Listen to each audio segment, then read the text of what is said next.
Jizzaximizda fuqaro o'ziga nisbatan rasmiylashtirilgan noqonuniy jarimalarning birini 9 oydan so'ng sudda bekor qildirdi. Yashasin odil sud. Voqea aslida qanday bo'lgandi? 24-sentyabr kuni ertalab uyda onamni mindirib, uydan chiqishimiz bilan ko'chada qo'shnimizni qizini ko'rib qoldik. Yo'limiz bir bo'lgani uchun mindirib oldik. Avvallari ham shunaqa voqealar bo'lgan. Yo'limiz bir bo'lsa qo'shnilarimizni, bolalarini o'zlarini mindirib tashlab qo'yganmiz, pul olmaganmiz manzilga yetib olgani uchun. Bu safar ham xuddi shunday bo'ldi. Harakatlanib ketishimiz davomida bizni yo'lda transport boshqarmasi xodimlari va yo'l harakati xavfsizligi inspektori to'xtatib, 24-sentyabr kuni qo'shnimiz Gulsarapani o'g'illari Zebogacha tashib qo'yishlarini so'radim. Keyin bizni birinchi maktab oldida GAI xodimlari keldi-da, men tarafdagi eshikni ochib, birinchi o'rinda meni so'roq qilishni boshladi.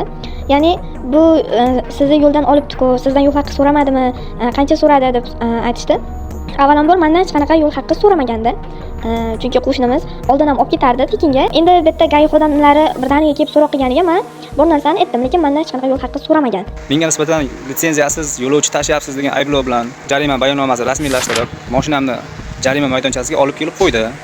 Shundan so'ng men bir sutka ichida mashinam jarima maydonchasiga tushishiga sabab bo'ladigan holatini bartaraf qilish uchun to'lov qildim. Ular menga mashinangizni chiqarsangiz bo'ladi deb mana ruxsat berishdi.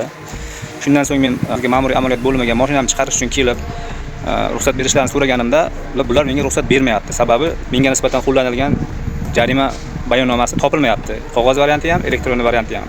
Hali topshirmagan. Bugun 26-45 soat bo'ldi aka. Boshliq o'zi qanday chiqartirsa bo'ladi, boshliq ham.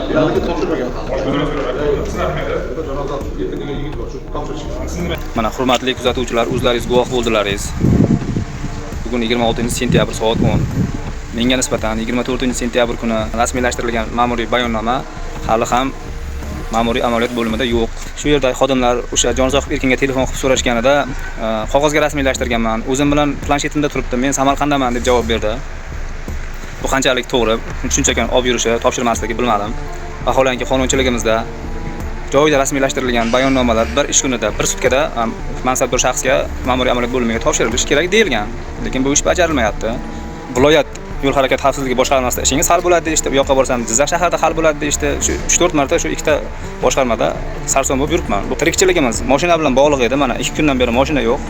Tirikchilik ham qolib ketyapti. Hozirgi yashash murakkab bo'lgan zamonda odamga og'ir botadi.